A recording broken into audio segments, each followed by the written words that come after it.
लेकिन अभी ये पूरा नहीं हुआ, इसको भी पूरा करना पड़ेगा और पूरा करने के लिए हमें अंदर जाना पड़ेगा।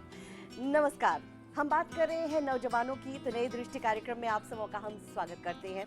मैं वेदिता आपके साथ हूं और मैं आपकी मुलाकात कराने जा रही हूं हमारे दो नौजवानों से। सबसे पहले तो हम जिनसे मुलाकात करने जा रहे हैं, उनका बचपन दूसरे बच्चों की तरह नहीं था, लेकिन उन्होंने खुद को साबित किया, उन्होंने हिम्मत नहीं हारी। जी हाँ, आज के हमारे जो मेहमान हैं, आज की हमारी जो गेस्ट है, आज जिस नौजवान से हम मिलने जा रहे हैं, वो व्हील चेयर पर बैठकर भी अपने पैरों पर खड़ी है और दूसरों के लिए वो एक प्रेरणा बनी है। आज की मुलाकात जया चिकुरी के साथ। आई बुटीक के अंदर चलते हैं।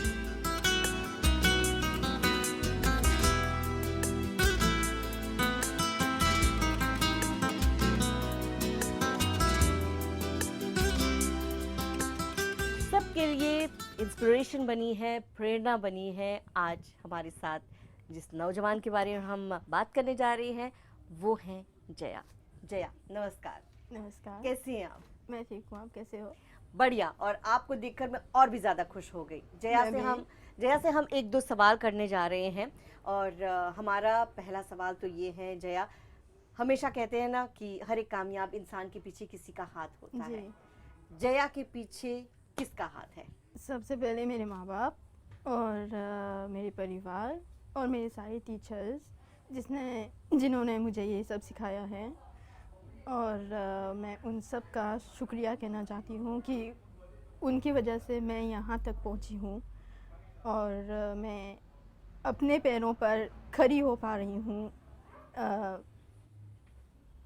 ऐसे कितने सारे लोग हैं जो व्हीलचेयर पर हैं, पर वो कुछ नहीं कर पाते हैं, पर मैं उन सब का शुक्रिया अदा करना चाहती हूँ जो मेरे साथ खड़े हैं और मुझे सपोर्ट कर रहे हैं। तो जया, ये आइडिया कहाँ से आया? आपने शुरुआत कहाँ से की इसकी?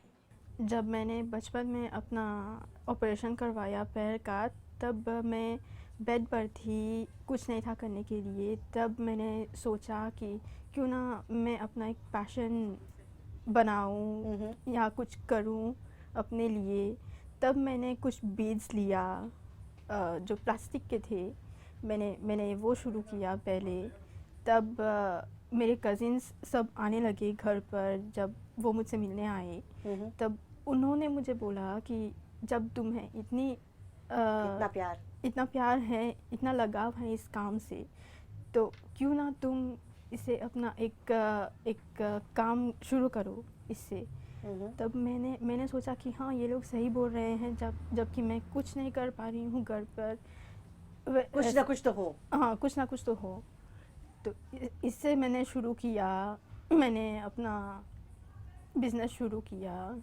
कितने साल की थी जब आपने ये शुरुआत की? जब मैंने शुरुआत की तो मैं 6 साल की थी, 6-7 साल की।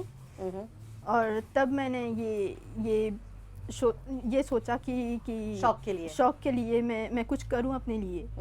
क्योंकि जैसे मैंने बोला कि मुझे ऑपरेशन के लिए जाना पड़ा, कुछ नहीं था करने के लिए, तो मैंने सोचा कि क्यों ना अपने लिए कुछ करूं, अपने शौक के लिए। तब मैंने सोचा, 1-2 साल के बाद मैंने सोचा कि मैं अपना एक बुटीक खोलूं। तब मैंने मम्मी पापा से कहा कि मुझे अपना एक बुटीक चाहिए जहाँ पे मैं अपने हिसाब से कुछ काम कर सकूं, कुछ कर सकूं ज़िंदगी में। जया, शुरुआत तो आपने बीट्स के साथ किया, लेकिन मेरे सामने इतनी सारी चीज़ें हैं, ये सब आपने कहाँ से सीखा? ये मेरी मम्मी गई थी सीखने के लिए, क्योंकि वो अपस्टेयर्स थी, थ्रियोले सोशल वेलफेयर। वो अपस्टेयर्स थी तो मैं नहीं जा पा, हाँ, तकलीफ़ होती थी और ट्रांसपोर्ट के लिए थोड़ा सा मुश्किल था आने जाने में। तो इसीलिए मम्मा जाके सीख के आती थी, फिर मुझे सिखाती थी घर पर। तब हम दोनों ने मिलकर वो सीखा और काम शुरू हुआ।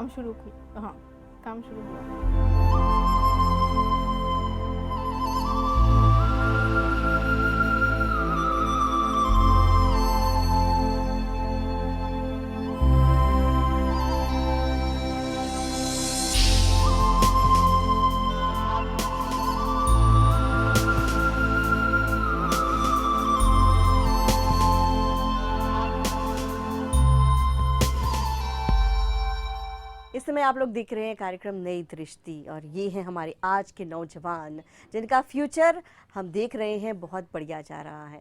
तो आजकल के जो नौजवान हैं कुछ ऐसे हैं जो हिम्मत हार जाते हैं, लेकिन आपके पास इतनी हिम्मत कहाँ से आई?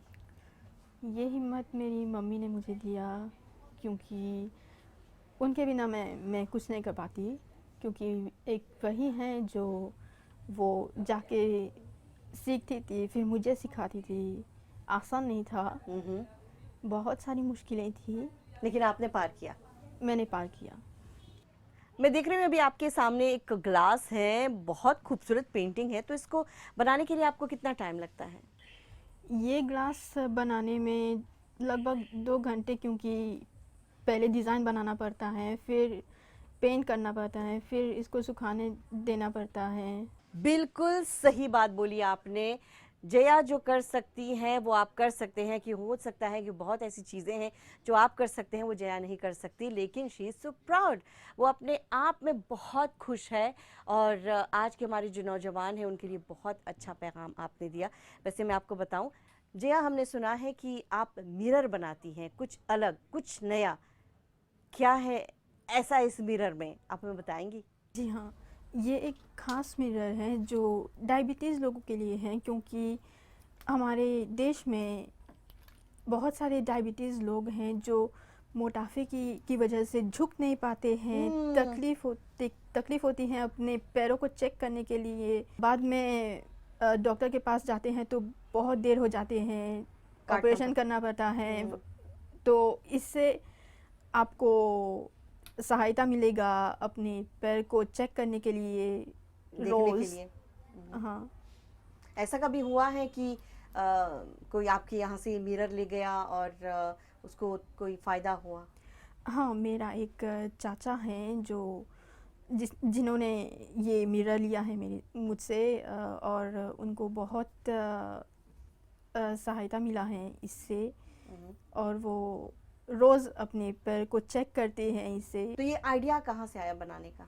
ये आइडिया मुझे जब मैंने इतने सारे लोगों को देखा कि डायबिटीज़ से सफ़र कर रहे हैं, तो मैंने सोचा कि क्यों ना मैं उनके लिए कुछ ऐसा बनाऊं जो वो यूज़ कर सकते हैं, जो उन्हें ऑपरेशन करने से बचा सके, क्योंकि चेक करना आसान होगा उनके लिए। ये देखिए, व्हील चेयर को रेसिंग कार बनाने वाली लड़की, एकदम फिट, एकदम तंदुरुस्त और एकदम हिम्मत से भरी। हमारे आज के नौजवान ऐसे ही होने चाहिए। वैसे आज के हमारे नौजवानों के लिए आपके पास क्या मैसेज है, क्या कहना चाहेंगे आप उनको?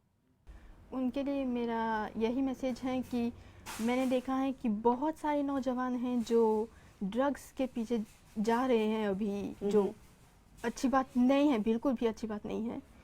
तो उन्हें यही कहूँगी कि अपनी ज़िंदगी में कुछ करें जी, आगे बढ़ें, क्योंकि ड्रग से कुछ नहीं मिलने वाला जी, तो ख़त्म कर देता है अपनी ज़िंदगी को, और आपको वो खुशी नहीं दे पाएगा जो मेहनत में है, और अब आपके माँ बाप को भी वो खुशी नहीं दे पाएगा जो आप मेहनत करके उनको खुश कर पाएंगे। हाँ, ये हुई ना बात, यानी कि व्हील चेयर को बनाओ अपना रेसिंग कार और आगे निकल जाओ। जिंदगी में हमेशा आगे बढ़ना चाहिए, ना कि पीछे मुड़ के देखना चाहिए। जया, बहुत बहुत धन्यवाद कि आज अपने इस कार्यक्रम नई दृष्टि में आपने हमसे बात की, और आपसे हमने बहुत कुछ सीखा भी। वैसे आपने इसको पूरा कर दिया। मैं पहले पहन लेती हूँ, देखती हूँ कैसा लगता है, कैसा लग रहा है, कैसा लग रहा है, अच्छा लग रहा है, जानती हूँ।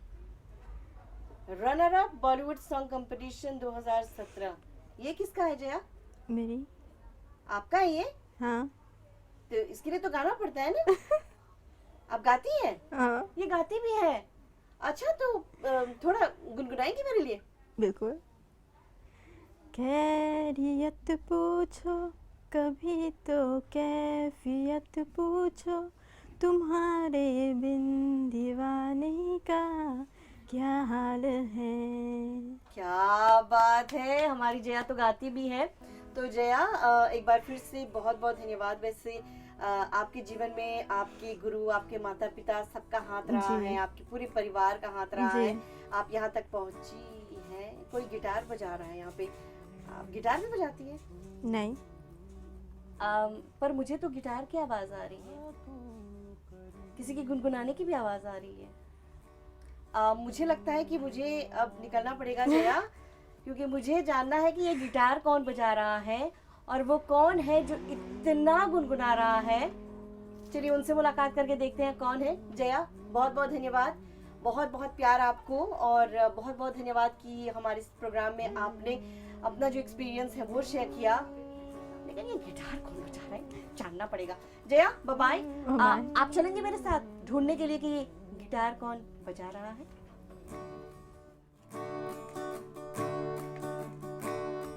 नैनो तेरे कजरारे हैं,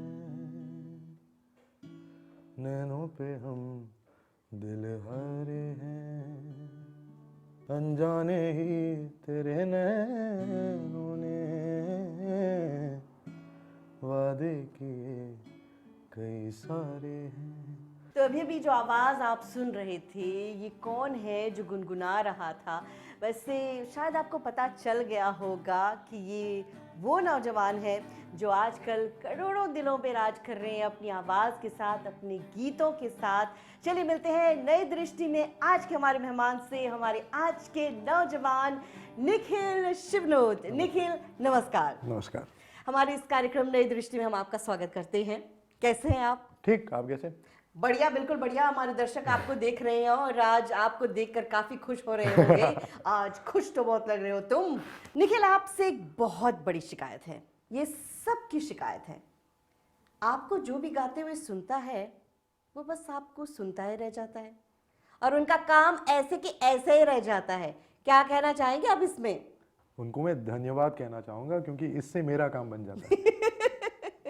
ये बताइए हमें कि कोई गाना गाता है तो कहते हैं ना, हॉबी होता है कि चलो खाली समय में गाना गा लेते हैं, कुछ कर लेते हैं, और फिर बाद में धीरे धीरे करके गाने में जो रुचि है वो बढ़ जाती है और उसको हम क्या कहते हैं, कभी कभी होता है कि दो रोटी कमाने के लिए इंसान गायकी जो है उसका सहारा लेता है। लेकिन आप हमें सबसे पहले ये बताइए कि आपने गाना कहाँ से शुरू किया? शुरुआत कहीं ना कहीं तो होगी ना? शुरुआत तो सबका बचपन से होता है। मैं जब छोटा था तो पिताजी गाया करते थे और फिर उनका जो म्यूज़िक में टेस्ट था वो बहुत अच्छा था। उस टेस्ट से मुझे बहुत कुछ सीखने को मिला। तो एक तरह से मेरे पिताजी मेरे पहले कोच थे। जब भी मुझे गुनगुनाते सुनते थे तो बोल देते थे कि यहाँ पर कुछ खराबी है, यहाँ पर तुम ऐसा कर सकते हो। फिर जाते जाते ऐसे सीखते सीखते इनफॉर्मली, और फिर मैं पार्टिसिपेट करने लगा, भाग लेने लगा कंपटीशंस वगैरह में, जिनमें से पहले था जोड़ी नंबर 1 MBC का। जोड़ी नंबर 1? तो कितने साल के थे आप? मेरी गणित अगर अच्छी है तो मैं था 14 साल का। 14 साल, और स्टेज पर आपने पहली बार के लिए परफॉर्म किया? जी हाँ। कैसा लगा? तब पता नहीं चला कि उस स्टेज का महत्व क्या है। बहुत सारे लोग थे, एक गाना था जो मैंने बाय हार्ट सीख लिया था। जो हुआ स्टेज पर वही रह गया। गाने का शुरुआत मुझे पता है, मुझे याद है, गाने का अंत मुझे याद है, बीच में जो भी किया अभी तक याद नहीं। वैसे निखिल को तो सभी जानते हैं, और निखिल आपका एक बहुत ही अलग गायकी जब कहते हैं तो सबका अलग अलग अंदाज होता है। आपका एकदम अलग, एकदम यूनिक है। और क्या करते हैं आप अपनी आवाज़ को और पंची बनाने के लिए, अपनी आवाज़ को और सुरीला बनाने के लिए प्रैक्टिस वगैरह आप करते हैं, तैयारी करते हैं? मेरी ये मान्यता है कि प्रैक्टिस तो है, रियाज तो है, जो हरदम मेरा लगा रहता है। आप मेरी माँ से पूछ लीजिए, मेरी बहन से पूछ लीजिए, पूरा दिन मैं रोता ही रहता हूँ, सुर में रोते रहते हैं। हाँ, वो इसे रोना बुलाते हैं। लेकिन मेरा क्या है कि जिस तरह का संगीत मैं बनाना चाहता हूँ उसके लिए रिसर्च बहुत इम्पोर्टेंट है, बहुत ही महत्वपूर्ण है। इसलिए मेरा 90% ऑफ द वर्क मेरे लिए वो सुनना है। वो जाकर ढूंढना है कि ऐसा म्यूज़िक कैसा होता है, जाज, वर्ल्ड जाज, ब्लूज़, ये वगैरह वगैरह। तो मेरा जो प्रैक्टिस है वो 80 या 90% सुनना। क्या बशर की बिसात, क्या बशर की बिसात, क्या बशर की बिसात,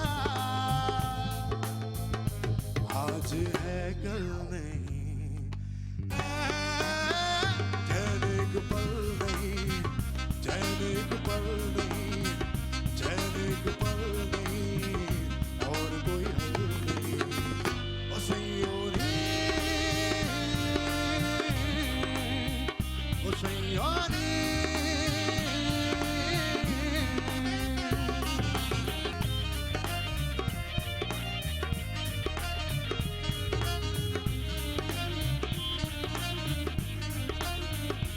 मैं काबुल से लिपटी तितली की तरह मुहाजिर हूँ, एक पल को ठहरूं, पल में उड़ जाऊं। वे मैं हूँ पगडंडी लपती है जो राह जन्नत की, तू मुड़े जहाँ मैं साथ मुड़ जाऊं। तेरी कारवां में शामिल होना चाहूं, कमियां तराश के मैं काबिल होना चाहूं। बेकी करा, बेकी करा। और ये एक ऐसी बात है जो पहले भी हुआ करती थी। 70s 80s में देख लीजिए तो फोल्क म्यूज़िक को लेकर वो बॉलीवुड म्यूज़िक बनाते थे। आज भी यही हो रहा है, फोल्क म्यूज़िक या फिर पुराने गानों को लेकर एक नए ढाल में, नए रूप में ढालकर लोगों को प्रस्तुत किया जा रहा है। जी जी। और कहीं ना कहीं कला का जो रूप है वो यही है कि एक अंग्रेजी में एक कहावत है कि there is nothing new under the sun. कुछ भी हम बना रहे हैं वो हम बना रहे हैं 2 या 3 पहले से मौजूद पुर्जों को मिलाकर, जोड़कर। हम अपने आप से कुछ नया कर नहीं रहे हैं, जी। बस उसे ढाल रहे हैं, उसे बदल रहे हैं। भाई जवाब तो आपने काफ़ी करारा दिया हमें। अब म्यूज़िक का जो फ्यूचर है वो कहाँ तक जाने वाला है? अब आपको नहीं लगता कि फ्यूचर से पहले हम यहाँ जो प्रेजेंट हैं, हमारे जो दर्शक हैं उनको भी प्रेजेंट यानी कि एक तोहफा दे दे अगर आपकी आवाज़ में गाना हो जाए तो? बिल्कुल। क्या ख्याल है? बिल्कुल। वैसे तो आजकल सभी पुराने गाने गा रहे हैं, आप हमारे दर्शकों को क्या सुनाना चाहेंगे? कुछ पुराने हो जाए, इंडियन म्यूज़िक जो कंटेम्प्रेरी म्यूज़िक है उसके इतिहास से कुछ जुड़ा हुआ गज़ल। बिल्कुल।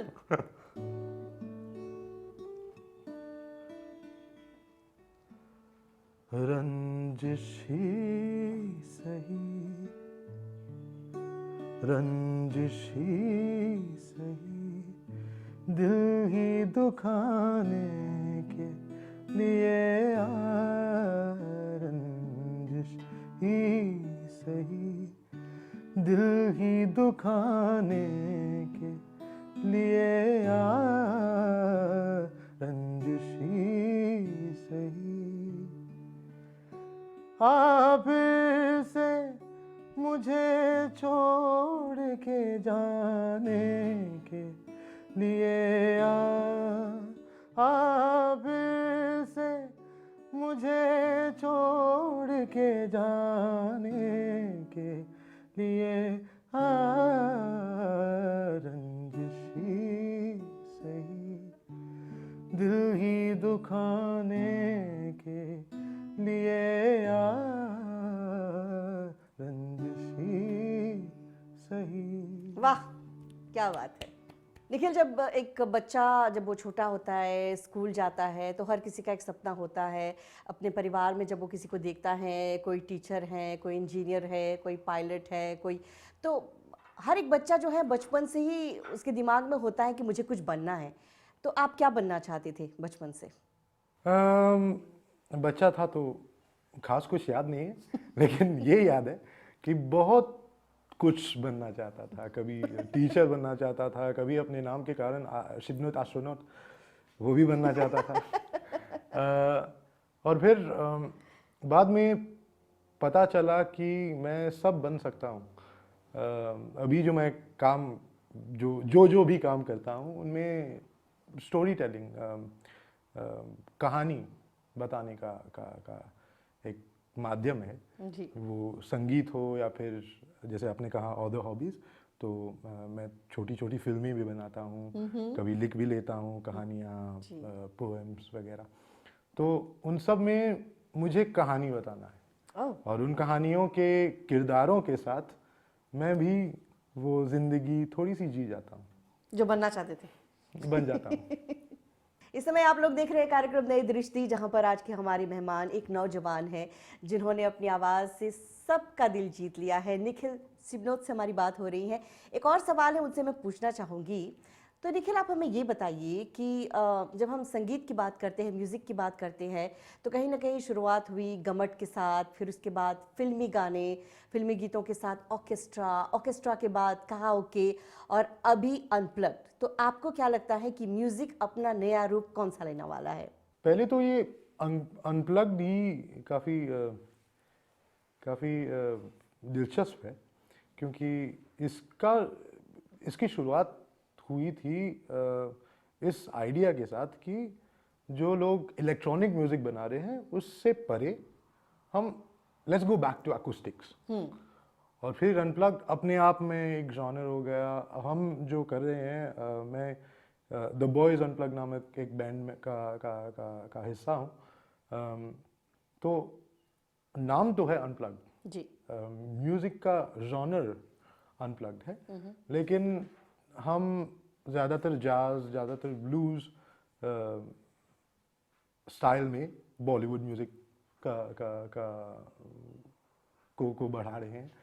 तो मुझे लगता है कि इसका Indian music, like oriental music का जो फ्यूचर है मॉरिशस में, वो काफ़ी ब्राइट है, क्योंकि बहुत सारे लोग इस एक्सपेरिमेंटेशन में जुड़ रहे हैं। हमने कहीं ना कहीं हमने शुरुआत की विद द बॉयज़ अनप्लग, हमारा बैंड, और उसके बाद कई सारे लोगों ने इसे सराहा और कुछ सिमिलर स्टाइल, कुछ अपना ही तड़का लेकर, लेकिन सेम स्टाइल में अपना काम करने लगे। और मुझे ये लगता है कि उससे जो जो जो एक इंग्लिश में एक बहुत ही उम्दा शब्द है म्यूजिशियनशिप, क्योंकि हम लोग आजकल सिर्फ संगीतकार नहीं है, पर उसके साथ संगीतज्ञ भी होना बहुत ज़रूरी है। तो आज यूट्यूब है, इंटरनेट है, तो लोग ढूंढ सकते हैं। आप घर पर पड़े 1 या 2 घंटे इस पर रिसर्च कर सकते हैं और आप अपना ही कुछ एक्सपेरिमेंट ला सकते हैं। सो मुझे ये लगता है कि फ्यूचर एक्सपेरिमेंटल होगा।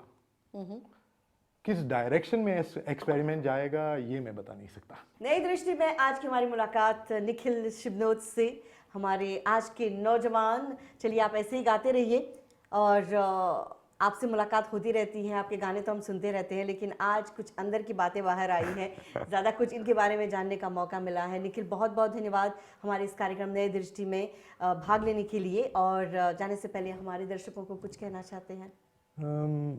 बहुत बहुत धन्यवाद आपको, MBC टीम को, और जो भी दर्शक हमें देख रहे हैं उनको आपके प्यार के लिए यूं ही अपना प्यार हम पर बरसाते रहिए और अच्छा जो संगीत है वो सुनते रहिए, उसको प्रोत्साहन देते रहिए। बहुत बहुत धन्यवाद। और आपको क्या लगा कि हम ऐसे जाने देंगे? निखिल शिबनोत के साथ बैठे हैं, गाना गाने के लिए तो हम आपसे बार बार रिक्वेस्ट करेंगे। सो निखिल, जाने से पहले कुछ हो जाए हमारे दर्शकों के लिए। हमारा कार्यक्रम समाप्त जरूर होता है, लेकिन इस गीत के साथ। बहुत बहुत धन्यवाद आपको हमारी ओर से। नमस्कार।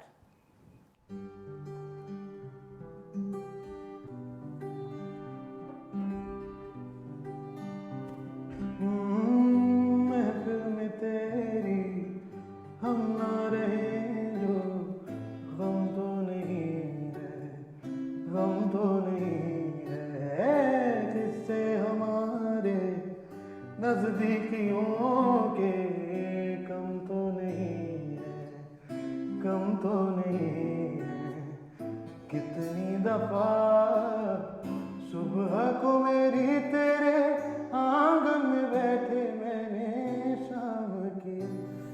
अच्छा चलता हूँ दुआओं में याद रखना, मेरे जिक्र का ज़ुबां पे स्वाद रखना, दिल के संदूकों में मेरे अच्छे काम रखना, चिट्ठी तारों में भी मेरा तू सलाम रखना।